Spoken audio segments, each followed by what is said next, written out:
Lads, welcome to the Gooner's Voice. Reece Jacobs here for a brand new video. In today's video, we're going to be looking at that Liverpool Aston Villa game a little bit later tonight, as well as the next two fixtures for Liverpool. Well, three fixtures when you take into consideration Villa tonight, City on Sunday, and Newcastle at Anfield next weekend. And then also, we definitely want to be looking at starting 11 for Arsenal versus West Ham at the Emirates on Saturday. Yeah, I think it's not as straightforward as we think it might be, given the whole Sterling situation and the Merino hero. Um, yeah, but we'll look at that a little bit later. I want to start with a couple of games that's taking place tonight that has or could have a big, big outcome for Arsenal if it does go Arsenal's way. Yeah. Number one being Aston Villa versus Liverpool. Liverpool going away to Villa, and that's normally a pretty tough game. However, this Liverpool side are extremely well balanced. They are really good at the back. They dominate midfield with McAllister and Gravenberch, and up front we know how good Liverpool are up front. They've got the best player in the world up front, yeah, in Mohamed Salah. I have no doubt that he should be a shoo-in for the Ballon d'Or, regardless what happens for the rest of the season. Having said that, Aston Villa are a good side. They've been a little bit up and down this season, and I think it's expected. Yeah, we saw it happen to Newcastle last season when they got into the Champions League. It's not the Europa League.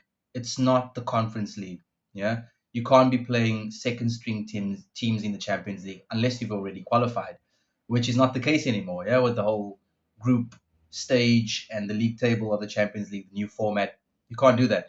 So I think Villa struggled a lot with having that balance, and it's evident to the fact that when you look at the time they've dropped points or where there's been flat performances, it's been after a game of Europe. Yeah, and normally this is something I always look at. Yeah, and it always happens to Arsenal. I look at Newcastle, for example. When Newcastle plays Arsenal, they are absolutely outstanding. Yeah, they defend like AC Milan or Italy in the 90s and 80s. Absolutely, Arsenal cannot break them down, cannot even get a shot on target. And then they go to Man City and get battered 4-0. They play Bournemouth at home, at St. James's Park, and they get battered there as well. And it's the same with Aston Villa normally. They're such a good team against Arsenal, and they really give Arsenal a game. We can look back at a couple of games ago when we were leading 2-0 and they came back 2-2. And besides the 7-2, the walloping they gave Liverpool, I think that was it was just after COVID, or during COVID, yeah? It was in that time. I'm almost 100% sure. Maybe a little bit after. And besides that, where Grealish was absolutely fantastic, and Ollie Watkins, I think Ollie scored a hat trick in that game. Aston Villa normally just bend over backwards for Liverpool. You always expect it to be a tough game, and Liverpool just smacked them 3-4-0. And I hope it's going to be different. Tonight, what I would hope, I'm under no illusions that Liverpool might win this game. Yeah, Liverpool are that good, and I'm still leaning towards a Liverpool win. However, what I'm hoping for is that it's a competitive win. Yeah, I want Villa to make it competitive, like the Wolves game on Sunday. Don't give Liverpool the chance to make changes, to relax, to get their legs ready for the next game. None of that. If you're going to lose competitively. Lose 2-1, 3-2, 1-0. Make it nervy. Make sure Liverpool work hard because they got a lot of games coming up thick and fast. And Arsenal need all the help they can get. All the help they can get. And we know how tricky a title race can be. So that's what I'm hoping for. Can Villa do it? I'm sure they can. They're playing home. They can make it nervy. They've got a really good midfield in terms of physicality and running power in Morgan Rogers, and whoever plays with Morgan Rogers, be it Camara, be it McGinn, whoever's available. Yeah, I haven't checked injuries and that sort of thing. I'm not a big Villa follower. Having said that, I'm an Arsenal supporter, so please bear with me. But that's all I'm hoping for. If Liverpool are going to win, I want it to be competitive. The other game that's on tonight as well, which is more or less the same time as the Aston Villa Liverpool game, and I think all Arsenal fans should be looking at both games. Yeah, is Real Madrid versus Man City. So we know Man City are goal down for the second leg, and it's a really hard task. Yeah, really really hard task. And I know how much Arsenal fans despise Man City and Man City fans and Man City players, but I think it would be more beneficial for Arsenal. Yeah, if Man City win that game, if Man City go through there, because the belief for Man City and still having something to play for in this season. Yeah, because if they go out of the Champions League, they've got nothing to play for, bar the FA Cup. And how massive and how big Man City have been in recent years, the FA Cup means absolutely nothing to them. So there will be no energy. Yeah, there'll be no energy if they go out of the Champions League, and we need them to have that energy on Sunday. Sunday, yeah, they play Liverpool at the Etihad. We need them to have that energy. We need them to still be pushing for something, you know, um, to get over the line against Liverpool. Because that game at Anfield, Man City were awful. They were more awful in that game against Liverpool than they were against Arsenal, that 5-1 win that we got. Yeah, they were more awful in that Anfield game, and that's the scores may not look like it, but Liverpool could have scored 4 or 5 easily, and Man City had absolutely nothing in that game. They at least carved out two maybe three chances against Arsenal. Against Liverpool, they had nothing at Anfield. So if they go out of the Champions League tonight and then play Liverpool on Sunday, it's going to be really flat. Yeah, Man City have got nothing left to play for the season. They People still say, yeah, top four and whatever. I think if Man City lose that game against Liverpool, they'll still make top four. Um, Too many average teams are in the top four. And when I say too many average teams, in previous times, yeah, when it's Arsenal, Tottenham's, um, Man City's, Man United's all pushing up there, you know, when one team drops, the other one normally picks their game up. And that's not the case. Chelsea's absolutely awful since they were Liverpool's closest challengers. I'm not sure if you guys remember that, but December, Chelsea were Liverpool's closest challengers, according to the media, which is really funny now. You got Bournemouth in there as well, Newcastle in there as well. It's just so if City drop points, every weekend, City drop points. Chelsea, Bournemouth, Newcastle, they never take the advantage. Yeah, maybe one team would win and the other two draw, the other two lose.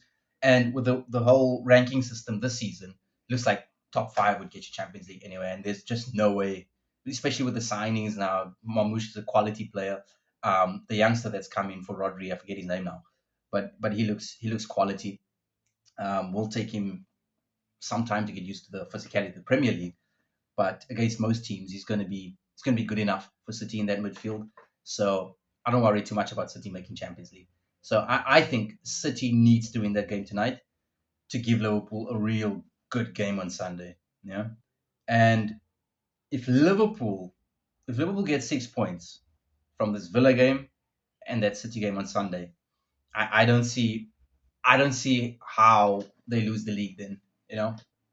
And Arsenal will probably have to put all the eggs in the basket for the Champions League. And having said that, AC Milan out last night, so that's a good start because I think it was AC Milan.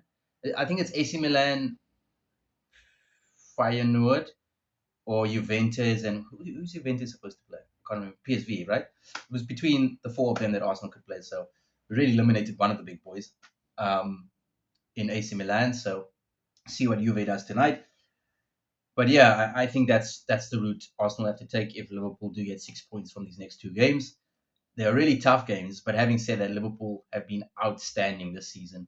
Um, and just having said that as well, Arsenal have been quite outstanding as well with all that's gone on. Yeah, I don't want to even say that I don't even want to say injuries because that's Arsenal's fault. Yeah, all down to Arsenal. Arteta's been in two title runnings before this season. This would be his third and title races, and he knows exactly what's required, and he knew they were short, and he still didn't sign a forward in the summer, let alone January. Yeah, January was already too late. Like in the summer, they needed a forward. You know, so I don't want to have any excuse. I don't want to hear any excuses from Arsenal fans about injuries because that is totally down to the club. Um, so yeah, that's what I'm expecting for these next two games, if it goes that way. Um, and then looking to West Ham on Saturday. Interesting game, really interesting game. I think Arteta has got a lot of food for thought. Yeah, I don't think it's just as simple as dropping Sterling and playing Merino up front. You drop Sterling and you're basically saying, "That's it, mate. You know, no more for you, fam." I think Blood's confidence would be at its lowest point then. So I don't know. Do you start Sterling given how bad his performance was against Leicester? I'm Guys, I watched the game. I watched the game three times. Sterling was awful. It was one of the worst performances I've seen from an Arsenal attacker. And we've had some fairly mediocre attackers, but I think Sterling's up there as probably the worst. Yeah. Um, for the money being paid for him in terms of wages, and obviously there was a big loan fee, must be. Um, it's just not been good enough. And it's also down to Arsenal. Let's be fair, right? Let's be fair. First of all, they're not playing to Sterling's strengths. Yeah, Sterling is. You look at him with his back towards goal. When he's facing David Raya, when he's facing his defense, it's terrible. He can't hold the ball up, and when he gets the ball, he doesn't have the pace. He doesn't have the explosiveness to go past the man anymore. Unfortunately, we got him at a time where his legs just went, and that's sad. It's a really sad watch, and I know I'm laughing because it's quite humorous at how bad it's become. Um, but I think Sterling. I think if you play to his strengths, okay, and what's his strength? His strength is running in behind. He can't even do that anymore. The amount of times he was caught offside. But I think his strength is giving and going. Yeah, don't allow him to look behind him. Give it to someone and just carry on with your run. Give it to someone, carry. Just easy 1-2s. And I think Arteta needs to take some sort of responsibility there to play to his strength if we're going to get something out of Sterling. You know, until the end of the season. How he does that, I'm not sure. Arteta's a genius, and I'm sure he'll find a way. And it's a two-way horse. Arsenal need to come to the party, play to Sterling's strengths, but Sterling needs to take responsibility. He's not a young player anymore. He's really experienced.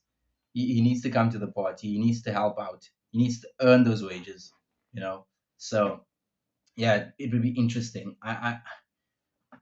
Leicester are one of the poorest teams in the Premier League. They've been competitive in a couple of matches, but having said that, all three that's come up, Ipswich, Southampton, Leicester, probably all three going to go down. It looks like three championship teams in the Premier League, and I think that's just how it's going to be moving forward. With how good the Premier League is, with how much money there is in the Premier League. If you can beat that one season by staying up the way Brentford did, um, and the way Bournemouth did as well. It's a lot of money in the Premier League. You can really build on that, and don't jump too far forward. You, you set yourself up to just stay there because the gap between the Championship and the Premier League just gets more and more each year, each season. And I think we're going to get to a time where, almost certainly, in my opinion, um, bar one and two crazy seasons, you'd see three teams come up and the same three go down each year. Just that's how good the Premier League is, and that's where the money is. And you look at teams like Bournemouth and Newcastle, West Ham. Each team has got a Champions League player. Champions League quality in like mid-table teams, which is absurd. You look at La Liga, that's not the case. It's really not the case. You look at like Girona. They were in the Champions League, but none of them were good enough. And yeah, so be interesting to see. Um, Coming back to that fact, Merino was really good against Leicester, against tired legs Leicester. A lot of other players have really done the work for him. Um, how does he do it from the start? We'll have to wait and see if he does get the start against West Ham. I wouldn't be against it.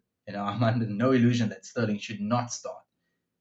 But if you do not start Sterling, what does that do to Sterling's confidence? You really need him from now until the end of March when Saka and Martinelli's back. So it's a tricky one. It's a tricky one. We can just thank our lucky stars that we've at least got Ethan up there, and I think you have to start Merino against West Ham just for the mere fact that Trossard was so bad as well. A lot of people will be kicking Sterling from that Leicester performance, but before Trossard moved out to the left, he was so poor, so poor, and I don't think Trossard could play that false nine role again. Um, might be worth throwing Sterling up in that false nine role just because of how little that false nine gets of the ball, try and limit these touches.